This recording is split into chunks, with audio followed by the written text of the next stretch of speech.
Estás escuchando Sonido Cultura, el sonido de la cultura nacional.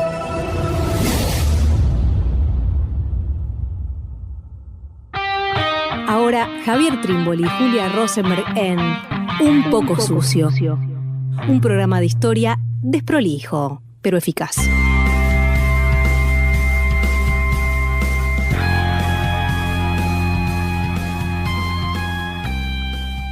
Hola, ¿qué tal? Estamos en Un poco sucio. Estamos en una nueva emisión de nuestro programa realizado desde el Ministerio de Cultura de la Nación. Y hoy tenemos cierta particularidad porque Julia Rosenberg no va a poder acompañarnos, pero de todas maneras sí va a charlar con nosotros un ratito ahora. ¿Cómo estás, Julia? ¿Bien? Hola, Javi, ¿cómo estás? Bien, bien. Bueno, antes que nada, pedir disculpas por no poder estar en toda la emisión de esta semana, pero bueno, aunque sea pasar a dar un saludo y bueno, empezar la conversación en este caso sobre, quizás, como decíamos hace un par de episodios atrás, sobre San Ginés, el cineasta de Bolivia, un intelectual, ¿no? Y me parece que en este caso también sobre el gran cineasta de nuestro país, Leonardo Fabio, podríamos pensar también la figura intelectual para él, ¿no? Totalmente, sí. Por supuesto que le cabe, le corresponde. A ver, Juli, me parece que lo que habíamos charlado, que a mí también me parecía bien interesante, era en esta emisión de Un poco sucio concentrarnos dos películas en particular de Leonardo Fabio. Claro, porque Leonardo Fabio, vos decías muy bien, lo tenemos que conceptuar como un intelectual y en primera instancia fue un interesantísimo, importantísimo actor de los años 60. Luego empezó a producir un conjunto de películas muy pequeñas y muy reconocidas, pero con circulación dentro de públicos más bien escasos, si se quiere, películas hoy diríamos de festivales, películas que cosecharon enormes premios. Por ejemplo, esa grandísima primera película de Fabio de 1965, que es Crónica de un niño solo, luego El romance del Aniceto de la Francisca, luego El dependiente. Y luego sus otras películas. Hoy nosotros nos vamos a concentrar en dos de ellas, ¿no? Esas películas que ya son masivas, en esas películas que constituyen enormes éxitos de público para colocarles tan solo una posibilidad de su definición en clave popularidad. También estas dos películas de alguna manera se inscriben dentro de una serie de películas que comienzan a tener como eje un cine más histórico / político, si se quiere, ¿no? De fines de los 60, principios de los 70, hay una ola de películas del cine nacional que tienen ese eje, y las de Fabio me parece que se inscriben de alguna manera, por lo menos Juan Moreira, no sé si tanto Nazareno Cruz, pero Juan Moreira seguro, ¿no? Me parece que Juan Moreira es la película más política de Fabio, bien, pero una película política extraña, ¿no? Una película política, me salió el trabalenguas, compleja. ¿Por qué? Porque si bien se inscribe en ese conjunto de películas de ese entonces, uno podría decir, y lo plantea muy bien David Ubiña y Gonzalo Aguilar, entre La hora de los hornos y La Patagonia rebelde, lo que hace es otra cosa con la política.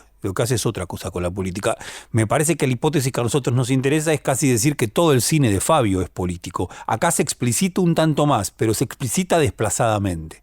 Entonces, y me faltaba decir algo más. Además, Fabio fue un grandísimo cantor. Y en América Latina, sobre todo, es altamente reconocido en su faceta como actor. En la complejidad de Fabio, nosotros decidimos, en este episodio de Un poco sucio, recortar y pensar estas dos películas, una del año 1973, otra del año 1975. Aunque lo vamos a estar escuchando también cantar, ¿no? En este episodio. Claro, sí, por supuesto, esto no va a faltar. Bueno, yo me despido y nos vemos la próxima. Un abrazo grande, Juli. Un abrazo. Un poco sucio.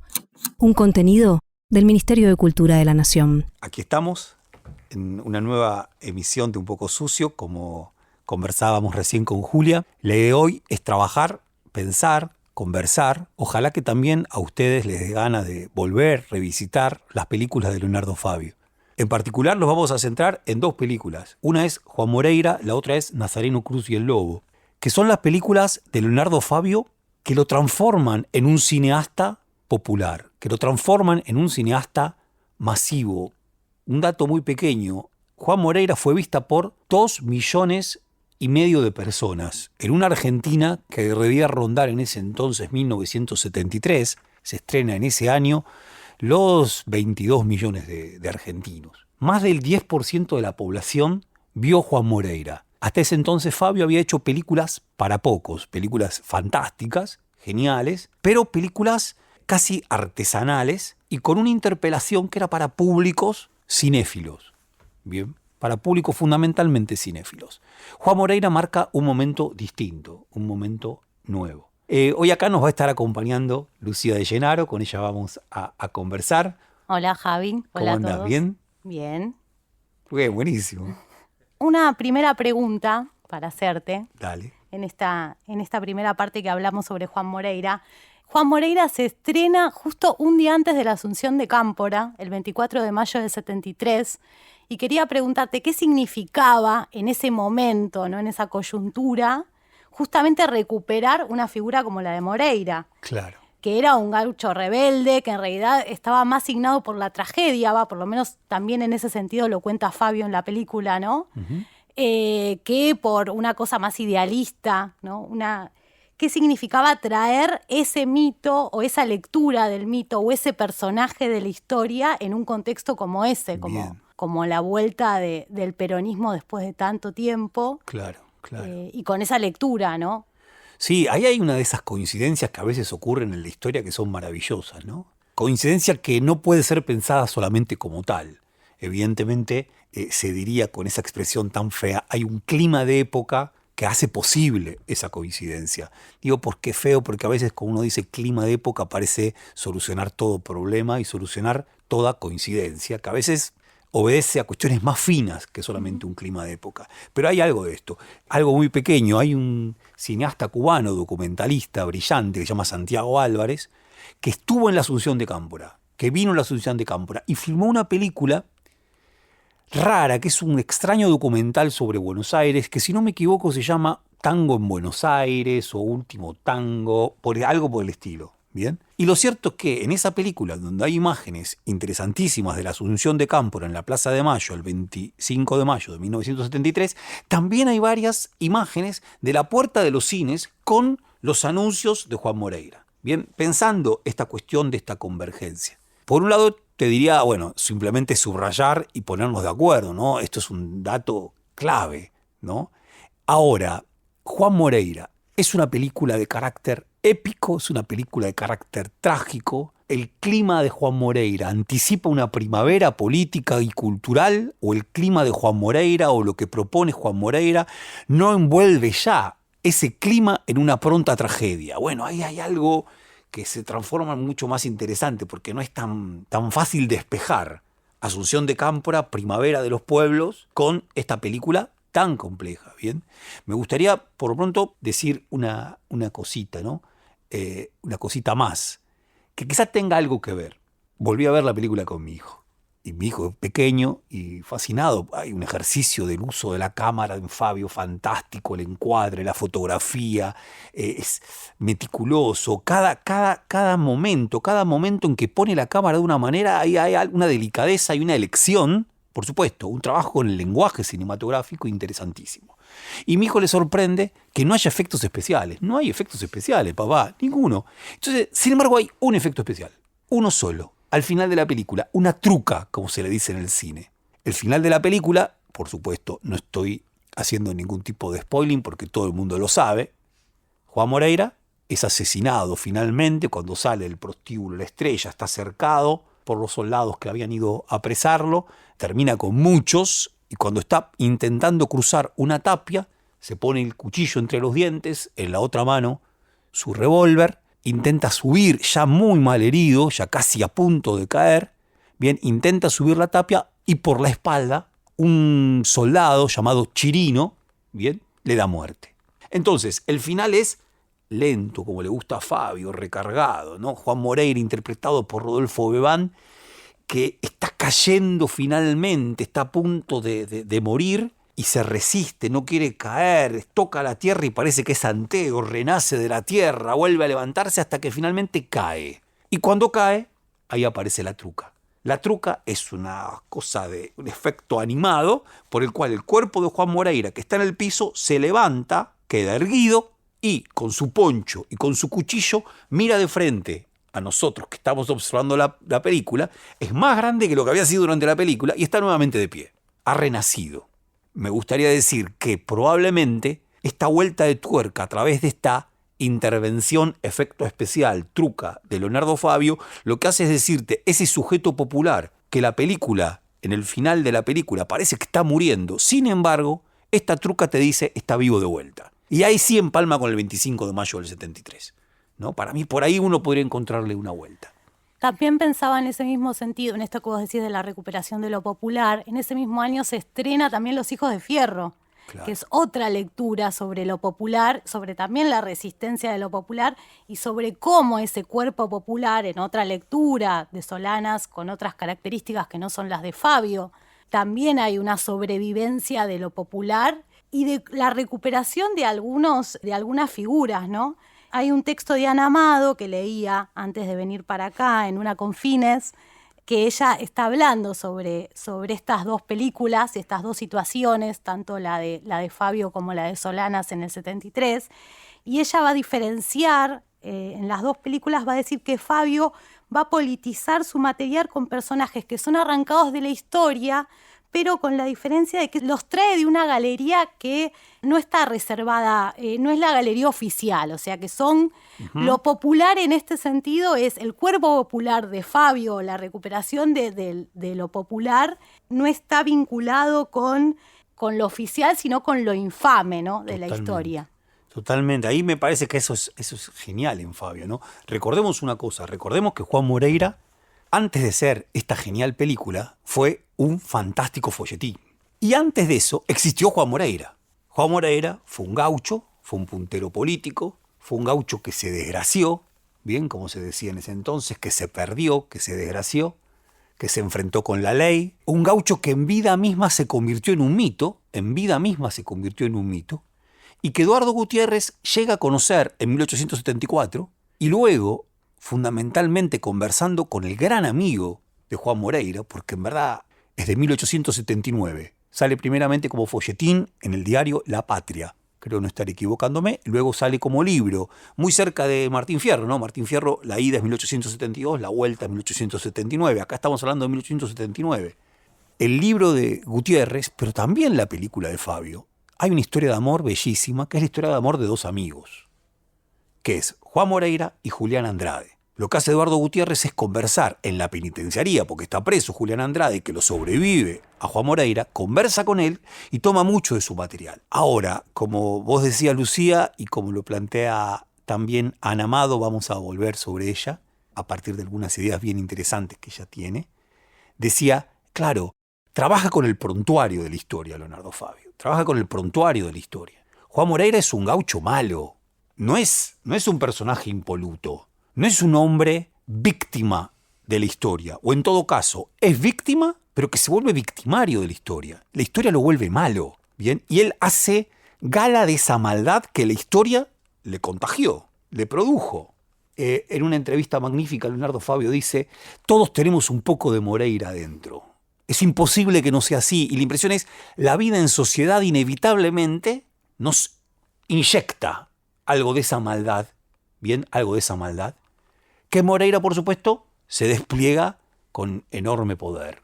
Digo esto solamente, le contaba también a mi hijo, y me parece que está buenísimo como anécdota, lo cuenta esto un investigador, Adolfo Prieto. Primeramente, contra todo lo que imaginamos, hacia 1879, nuestros gauchos y luego los inmigrantes, ¿qué leen? Leen mucho más y se interesan mucho más por la historia de Moreira que por la historia de Martín Fierro. Mucho más. El Teatro Nacional nace con la compañía de los hermanos Podestá, y se vuelve popular el Teatro Nacional. ¿Con qué pieza? Con Juan Moreira, no con Martín Fierro. Se cuenta, y lo cuenta esto muy bien Eduardo Prieto, que la compañía de los hermanos Podestá, para darle más popularidad y darle más efecto a su Juan Moreira, ¿saben lo que hacían? El final, por supuesto, Juan Moreira, como decíamos, finalmente Chirino lo mata, pero antes está cercado en ese prostíbulo llamado La Estrella por un regimiento. ¿Qué hacía los hermanos Podestá? Ponían cada vez más soldados a sabiendas de que el público abandonaba la butaca, se mandaba al escenario y se peleaba con los que hacían de policía. Entonces se terminaban en batallas campales en medio del campo. No, genial, porque era un teatro de vanguardia antes de imaginarlo como tal, pero se ejecutaba como tal.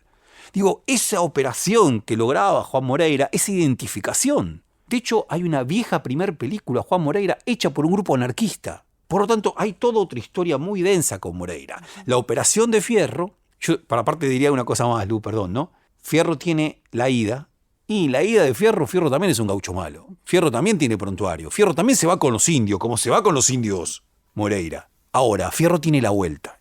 Y la vuelta de Fierro lo reconcilia. Lo reconcilia con la sociedad, lo reconcilia. José Hernández se reconcilia con Roca. Por supuesto, tiene sus muy buenas razones para hacerlo. Pero quiero decir, ahí hay un cierre. Termina siendo un gaucho amansado. Cosa para discutir muchísimo, porque Ezequiel Martínez Estrada escribió sobre esto, Borges escribió sobre esto, sobre el avanzamiento de Martín Fierro. ¿Qué pasa con esto? Bien, Juan Moreira no se amansa. Y es eso lo que a la cultura popular, criolla inmigrante, aluvional, lo que sobrevive de la cultura criolla, pero también la nueva cultura inmigrante que está muy embebida del anarquismo que trae de Italia, que trae de España, esto le fascina. Bien, bueno, acá hay un tema que vale, ¿no? Y trajiste un tema para cerrar este bloque. Sí, traje un tema, me voy a permitir contar de qué habla el tema, porque acá Dale. hay una gran cuestión, Lu, y ¿qué es esta, no? ¿Puede el bandido convertirse en un revolucionario? Esa es la pregunta. ¿Puede el bandido convertirse en un revolucionario? En 1968-1969, Eric Hobson, un gran historiador inglés, había escrito su libro Rebeldes Primitivos. Roberto Carri había escrito Isidro Velázquez, Formas Prerevolucionarias de la Violencia, en 1968. La idea es, ¿puede el bandido devenir revolucionario? ¿Puede ese que es tratado como excrescencia social transformar su acción ya en una acción de carácter delictivo, sino en una acción de carácter revolucionaria? Esa es la discusión del momento, es la gran discusión del momento. Que viene, en verdad, del sartrismo, el bastardo, ¿no? La idea, cuestión del bastardo, el bastardo, ¿no? Que es el delincuente, para Sartre, es el judío, también es el homosexual, también es la mujer, todo aquello que la sociedad deja por fuera, ampliándolo de la figura del delincuente, todo aquello que la sociedad deja por fuera, no el proletariado. El bastardo puede devenir revolucionario. Y bueno, y esto, el amigo Fabio le estaba dando vuelta a este problema, como se lo estaba dando vuelta a Roberto Carri, como se lo estaba dando vuelta a Eric Hobson. Y a mi entender, esto que Fabio le da vuelta en 1973, en verdad lo acompaña mucho tiempo. Hay un libro genial que cito, que se llama Pasen y Vean, es del año 1995, se llama Pasen y Vean. Son largas conversaciones con Fabio, que sostiene una colega notable que se llama Adriana Schettini, que ella misma lo dice, creo que toqué el cielo con las manos al haber podido hacer esto. Es del año 1995, simplemente son conversaciones, es larguísimo y es genial. Fabio en un momento dice, mi inclinación más que por los proletarios siempre estuvo por los lumpenes. Qué buenísimo eso, porque es verdad, algo que siempre le fascinó es el mundo de los lumpenes, más que del proletario marxista, lo Antonio Berni, ¿no? Clásico. Es esto otro, este mundo popular que en Latinoamérica, y se confunde, hay una zona muy importante de relación entre el obrero y el lumpen. Digo, el manual marxista que distingue quirúrgicamente uno de otro no funciona. Bueno, a Fabio le interesa. Entonces acaba la anécdota, el porqué de esta canción que trajimos porque lo pensamos junto con Julia. En un momento está hablando con Adriana Schettini y Adriana Schettini le dice, pero Moreira es un criminal. Sin embargo, terminamos de ver la película y lloramos porque se muere. No queremos que se muera. ¿Cómo es esto? Dice. Y en Latinoamérica somos todos un poco bandidos, dice Fabio, 1995. Somos todos un poco bandidos y nos identificamos con el bandido. Ella dice, sí, puede ser. Y él retruca, ¿acaso no te pusiste triste cuando se murió Pablo Escobar? ¿Acaso no te pusiste triste? Entonces, de repente hace como una suerte de ping, constelación en donde Juan Moreira y Pablo Escobar. Y además, antes de la moda Pablo Escobar. Ahora es una moda, tener la remera de Pablo Escobar, podés ir al bar más cool de Palermo y quedar re bien. Quizás ya no, hasta hace un año era así. ¿Bien? En ese momento no era moda. Entonces Fabio empieza a contar que lo conoció a Pablo Escobar. Que lo conoció, que Pablo Escobar amaba sus canciones y que él fue a la finca de Pablo Escobar, le pareció un tipo hiper respetable. Y dice, cuando yo me enteré de sus últimas palabras, que se las decía a su guardaespaldas, me matan limón, me apenó muchísimo. Y uno podría pensarlo, junto con Adriana Schettini, casi como la muerte de Juan Moreira. La politicidad del bandido. Hay politicidad en el bandido, hay politicidad en el delincuente. Gran cuestión de los años 60 y los años 70, que Fabio continuó en su reflexión, pero que lamentablemente me parece que hoy está por fuera de lo que se está pensando, ¿no? Así que bueno, me matan limón de los Redonditos de Ricota. Ahí vamos.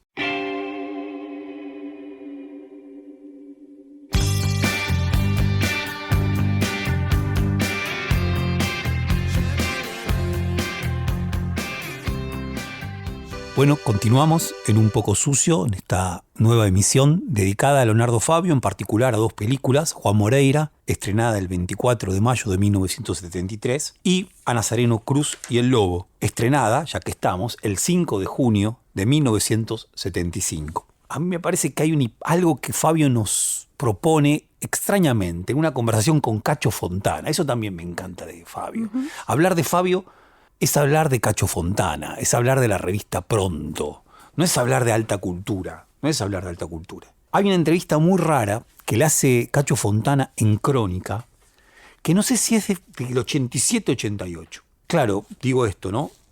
Estamos hablando de estas dos películas, después de estas dos películas viene Soñar, Soñar, que es una película que se estrena en el año 76, ya con la dictadura, y después de eso Fabio no vuelve a filmar hasta que estrena en 1993, Gatica. O sea, son 17 años sin película de Fabio, cuando todo indicaba que era el grandísimo director argentino, que ya lo era. Sin embargo, se producen 17 años de vacío. Cacho Fontana lo entrevista a finales de los años 80 y le dice: Leonardo, vos tenés que volver a filmar. ¿Por qué no filmás? Y, bueno, muy bien, seguí cantando, pero tenés que volver a filmar. Y Fabio, ¿qué dice? Dice, bueno, mirá, ¿sabés qué pasa? Te cuento, primero, 2 veces compré los derechos de un libro y los 2 veces lo perdí, porque estuve por hacer una película sobre Severino Di Giovanni, el anarquista, y 2 veces esa película fracasó. ¿Y por qué, Fabio? ¿Por qué, Leonardo, no volvés a filmar? Está molesto Cacho Fontana, como que quiere una cucarda más para el cine argentino, pero también me parece que hay algo muy genuino.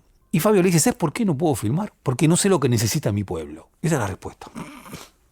Pues paran los rotativos. Cacho Fontana dijo, ¿qué está diciendo? Pero es genial la respuesta. Es una respuesta del viejo artista romántico que supone que su obra, si no está en relación con el pueblo, no existe, no tiene lugar. Creo que es una linda clave. ¿Por qué? Porque nos permite pensar, Juan Moreira era una película para el pueblo, para un pueblo. También diríamos Gatica también, en el 93. Entonces habría que pensar, más allá de que esto también podríamos escudriñar a propósito de una cosa y la otra, quizás un poco más sobre Gatica incluso, ¿por qué? ¿Por qué Nazareno Cruz y el Lobo en 1975? Que además fue una película que superó la anterior en términos de público. 3.600.000 espectadores, cuenta el mismo Leonardo Fabio. Bien, 3.600.000 espectadores. Probablemente una de las películas más vistas del cine argentino. Creo que la superó en número esta película Relatos Salvajes, nada más, en el último tiempo. Pero por supuesto, con una Argentina que duplicó su población. Bien.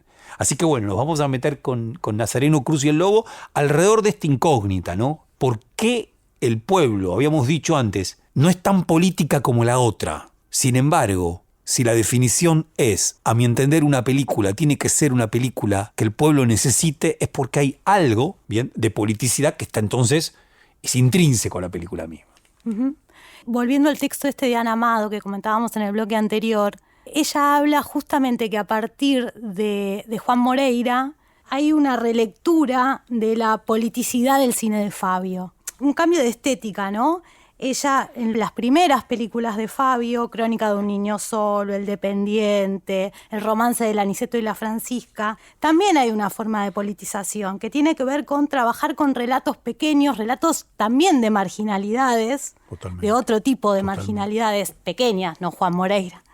Y sobre eso leer la injusticia, ¿no? Uh-huh. En esa clave. Y a partir de Moreira, también quizás un poco con Nazareno, mucho con Gatica, ni hablar con Perón, Sinfonía de un Sentimiento, Fabio recupera una politicidad sin dejar de trabajar sobre esto que vos decías de qué es lo popular, ¿no? ¿Qué entiende él por lo popular? No, pero desde otro registro, ¿no? Uh-huh, uh-huh. Sí, me parece que esa beta, ¿no? Ese vínculo, ese canal de comunicación entre Fabio y la cultura de masas, la cultura popular, muy ligada al peronismo, sin duda, muy ligada al peronismo, muy ligada a esto que decíamos del bandido, muy ligada al marginado, bien, muy ligada a lo que charlábamos anteriormente un poco a lo bruto, al lumpen, como el mismo Fabio decía y le gustaba provocar. Me parece que ahí hay una sensibilidad notable. Bien, notable. En un momento en la entrevista, Adriana Schettini le pregunta a Fabio, ¿a vos antes no te interesaba hacer películas populares? Sí, siempre me interesó. El tema es que no sabía cómo. Y con Juan Moreira empiezo a darme cuenta. ¿Cómo? A través, retomando el radioteatro. Retomando el mito. La operación de Fabio es justamente la que, por supuesto, en parte Solanas retoma en Los Hijos de Fierro, como vos señalabas, Lu, es justamente la no iluminista, no tratar al mito para deshacerse de él o para mostrar lo que tiene de falso, sino para darle una nueva respiración. Hacer que respire de otra manera el mito, pero volver sobre él. Y volver sobre el mito, volver sobre un viejo material de la cultura, para, en una nueva coyuntura, mostrar lo que tiene de vitalidad, incluso hasta yo diría de consejo. Miren cómo se iba a llamar Juan Moreira. Juan Moreira, el nombre primero era La vida de Juan Moreira en colores, con sonido y todo a pedido del cariñoso público. Bellísimo, este era el título. Y le pregunta a Adrián Echetini, ¿y por qué lo dejaste de lado si está lindo? Y lo que pasa es que empezó a tomar un carácter tan épico y tan dramático la película, que me di cuenta que había algo con el título que no iba. Nazareno Cruz y el Lobo es una obra es un radioteatro. Y él retoma un radioteatro muy ligado a la cultura popular argentina, anónima, de circulación masiva, en la que se dice que el séptimo hijo, varón, se convertirá en lobizón en la noche de luna llena si se enamora. Otro problema maravilloso de Fabio, ¿no? La densidad del amor, la intensidad del amor conduce también a la muerte, conduce a tensiones, conduce a desbordes que implican a la muerte. Entonces, Fabio por acá piensa en Nazareno Cruz y el Lobo. Y claro, en 1975 narrar esto con Juan José Camero, que era un actor muy conocido en la época, un hipergalán, y una chica, Griselda, el personaje, no recuerdo el nombre ahora de la actriz, pero no tuvo mucho desarrollo como actriz. Lo cierto es que tenía 16 años cuando hace de Griselda, y era una maestra de jardín de infantes. Claro, son dos, si uno vuelve a ver, invitamos a todos quienes escuchan Un Poco Sucio a volver a ver esta película. Cuando uno vuelve a ver esa película es de una belleza desbordante. El amor de ellos dos es un amor desbordante. Además, Fabio, recontra barroco, lo filma con primeros planos tremendos y hacen el amor en el agua, en el río, entre las piedras. Y es todo fascinación, es todo emoción y llanto a propósito de lo que significa ese amor. Dice Fabio, eran la pureza. Bien, eran la pureza. Y a mí lo que me interesaba en 1975 era mostrar cómo la pureza iba a ser castigada. La sociedad argentina en 1975 había enloquecido y quería castigar a lo que podía expresarse en ella de pureza. Mi intención con esta película fue apaciguar los ánimos. Bien, digo algo más con Ana Amado y ya sé que estás ahí dándole vuelta. La primera vez que escuché esto, verdad, la primera vez que entendí la politicidad de la película Nazareno Cruz y el Lobo, película que vi de pibe y creo que fue la primera emoción que tuve estética en mi vida, pero la vi como simplemente un relato popular y la historia de amor. Siempre recuerdo que estaba yo fascinado por el diablo, que lo hace Alfredo Alcón, que es un diablo que está cansado de ser diablo, y que le dice a Camero, yo te probé a vos, porque te dije, si vos dejás de amar, vas a poder seguir viviendo, y vos no pudiste dejar de amar, entonces seguramente en algún momento lo vas a ver a él. Y cuando lo veas a él, acordate, decile que yo ya estoy un poco cansado, que no sé lo que es tener un hijo, acordate. Bueno, yo quedé como impactadísimo por ese diálogo. Ahora, la primera vez que detecto la politicidad de esta película la detecto hace 10 años, escuchándola a Ana Amado, que me llevó a releer este libro de Adrián Echetini. Ana Amado dijo en una clase con docentes que esta película era una denuncia de la persecución a los jóvenes que estaba aconteciendo en 1975, de la cacería de los jóvenes, del genocidio, representado en la figura de Nazareno y de Griselda. ¿Por qué? Porque son muertos los dos, Nazareno y Griselda. Lo de ella era muy contundente. Esta película logró pasar la censura, que en ese entonces era mucho, el propio Fabio la dice, era mucha la censura. Logra pasar la censura y denuncia la masacre. ¿Bien? Entonces, me interesaría darle vuelta por ahí. Uh-huh. Hay una entrevista que le hacen hablando de esto de por dónde se cuela la voz de Fabio en las tramas de lo popular que vos traías, en el caso de Cacho Fontana, por ejemplo. También hay una entrevista en otro orden que le hace Timerman en La Opinión en abril del 73 a Elia Solanas, tremendo, justamente por la cuestión del cine político, qué significaba ser cine militante peronista en ese contexto. Y Fabio da una respuesta genial, esto que vos hablabas en el bloque anterior, ¿no? Yo no soy un cineasta, soy un peronista que hace cine, como hace música. Y él dice, el único que está autorizado para organizar la cultura, él está hablando de su rol como intelectual, de su vínculo con toda esa trama de que se está desarrollando en ese momento, dice, el único que está autorizado para organizar la cultura es el pueblo, que es el público que ve mis películas. E incluso el periodista le dice, pero usted ahí está haciendo una analogía entre las dos cosas, está poniendo a la misma altura. Sí, el pueblo es el público que ve mis películas. Por eso, buenísimo. Increíble, o sea, es esto mismo que vos decías antes, ¿no? ¿Cuál es la operación política de Fabio para llegar a lo popular? También quizás en el 95, en esto que decías de Gatica, ¿no? ¿Qué es lo que necesitaba el pueblo, ¿no? Totalmente. Y yo le sumaría esto, ¿no? Para poder producir películas que además fueron vistas por esta cantidad de espectadores y que uno supone que además la veían con un entusiasmo y con una conmoción enorme, por lo tanto que había una comunicación muy cierta, lo que hace Fabio es pescar cantidad de hilos de la cultura popular, los recoge, los vuelve a cocinar y produce algo que a mi entender es notable. En Fabio no hay un pueblo enteramente víctima, no hay un pueblo pulcro, ¿bien? Ni siquiera Nazareno Cruz es pulco. ¿Por qué? Porque Nazareno efectivamente se convierte en lobo y efectivamente mata a un campesino como lobo. Quiero decir, siempre hay algo pecaminoso. Perdón que lo diga así porque el Fabio Dios está presente todo el tiempo. Siempre hay algo pecaminoso. Siempre hay algo pecaminoso. Esto me encantó cuando volví a ver ahora ambas películas, por supuesto, y con enorme gusto. En Juan Moreira, el tema es Dios está distraído. Dios está distraído, dice Juan Moreira. Y la mujer de Juan Moreira, que está tristísima porque ha muerto su hijo, el angelito, le dice, yo ya no platico con Dios como antes. Debe pensar que yo estoy enojada. Y dice, no digas eso, santita, le dice Juan Moreira. Tiene muchos problemas, déjalo pobrecito que él siga en la suya y seguramente Angelito va a ir a hablar con él. Pero Dios está distraído, que es la clave de la tragedia. Dios no lo encontramos, pero no lo encontramos. Y como no lo encontramos, nos descarriamos. Y como no lo encontramos, somos pecaminosos. Y como no lo encontramos, cometemos a veces barbaridades. Juan Moreira las comete. En el caso de Nazareno, no está Dios, pero está el diablo. El diablo está todo el tiempo en la película. Está el diablo, está la Salamanca, está la lechiguana, está la madrina del diablo. Quiero decir, hay todo un imaginario religioso popular que, de vuelta, muy ligado a lo que hace el peronismo con el pueblo. No enunciar un pueblo limpio, como los socialistas hubieran gustado que fuera el pueblo que se manifestara en 1930, sino mostrar un pueblo con lo que hay, con lo que es. Y es con errores, con problemas, un poco sucio. Sí, es un poco sucio. Bien. A mí me parece que ahí hay una clave que logra Fabio.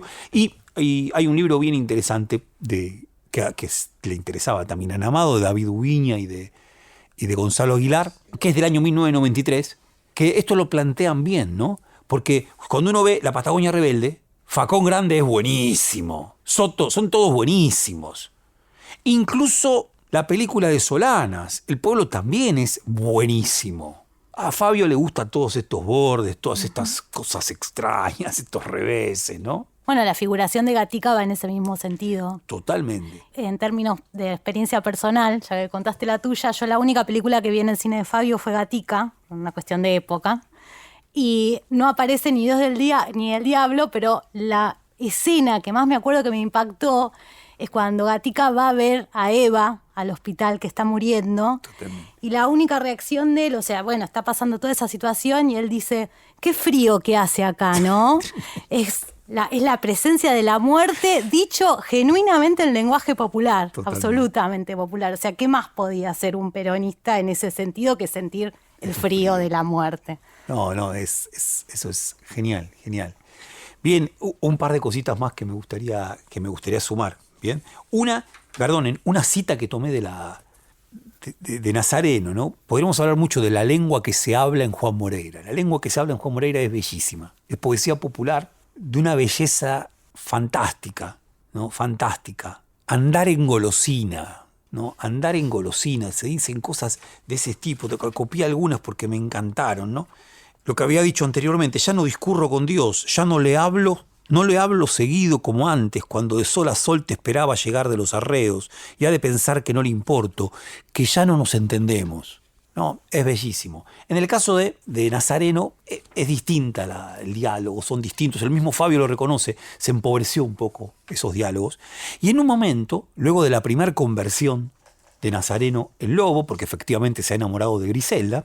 Luego de esa noche de conversión en donde mata a un campesino, a un pastor, comienza una nueva escena, y esa nueva escena ya de día arranca con una voz, con un grito que es un llamado de un hombre del pueblo, que no lo vemos, solamente escuchamos su voz que repite una y otra vez esto, y que además finalmente esto va a cerrar la película. Dice así: vecinos, vecinos, un lobo ha llegado a la comarca y ha matado a un pastor. Ovejas y perros destrozados, vecinos, vecinos, afinen las guadañas y cuchillos, y aprovechando esta noche la claridad de la luna llena, busquemos y matemos al feroz asesino, ¿no? Es una convocatoria a la violencia que la película reitera. A ver, me gustaría plantearlo de esta forma. En la lectura densísima que tiene Fabio, porque es una lectura sin duda ligada al peronismo, pero también es una lectura muy crítica de la sociedad que produce al marginal, que produce al lobo, y que luego lo castiga, ¿bien? En esta lectura, dice Fabio en la entrevista con Adriana Schettini, a mí me interesaba apaciguar los ánimos.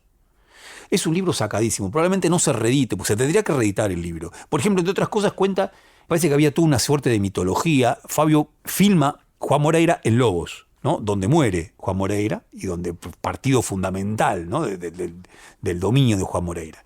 Entonces, el mito contaba que a él le habían dado el facón de Juan Moreira, que él tenía el verdadero facón, el verdadero cuchillo de Juan Moreira. Entonces le preguntan a Schettini, dice, sí, es verdad, tenía, pero en verdad tuve un montón de facones de Juan Moreira y se los fui regalando a mis amigos. Por ejemplo, a Rucci. Manda así un Rucci. En los 90 se podía decir cualquier cosa. Y genial, porque se podían decir cosas muy interesantes. Que Rucci era su amigo. Bien, problema serio. Problema serio en el medio, discúlpeme porque nos olvidamos, a Julia le interesaba muchísimo esto. Uy, qué mal. Claro, Fabio está a cargo de la locución, es el personaje público del espectáculo principal el 20 de junio de 1973 en el palco de Seiza, cuando llega Perón, después de 18 años de exilio, la movilización más grande de la historia argentina. Fabio es aquel que va a llevar adelante la jornada, probablemente cantar, ¿bien? Luego de ese episodio, el 28 de junio de 1973, la revista Militancia, que prontamente iban a dirigir Eduardo Luis Duhalde y Rodolfo Ortega Peña, en la Cárcel del Pueblo, una sección horripilante que tenía la revista Militancia, ¿a quién ponen? A Leonardo Fabio, en la Cárcel del Pueblo. Como después van a poner al padre Mujica, acusándolo de qué cosa, de haber tenido complicidad con la represión de las 3A. Por supuesto, cosa que después se supo por investigaciones que no tuvo nada que ver. Fabio carga con esto. En el 95 entonces dice, yo quería poner paños fríos, quería apaciguar. Mi hipótesis es que en esta película Fabio, ¿sabe lo que buscaba? Buscaba a San Francisco, que calmara el lobo, que lograra que el lobo pudiera seguir viviendo, que no hubiera que matarlo, que el lobo pudiera seguir estando entre nosotros y encontrar una forma de que la sociedad no lo quisiera exterminar. Bien, que encontrar otra forma de defenderse. Bueno. Nos vamos con un tema de Leonardo Fabio. Ahora sí, perdón, un tema de Leonardo Fabio, de un título, perdón, que no lo recuerdo exactamente. Estoy orgulloso de mi general. Ahí está, estoy orgulloso de mi general. Buenísimo. Bueno, Lu, un gustazo haber compartido esto. Por favor, gracias. Cantando voy los caminos porque mi destino es cantar y cantar. Soy amigo del amigo y a los enemigos yo no le doy paz. Fue una producción del Ministerio de Cultura.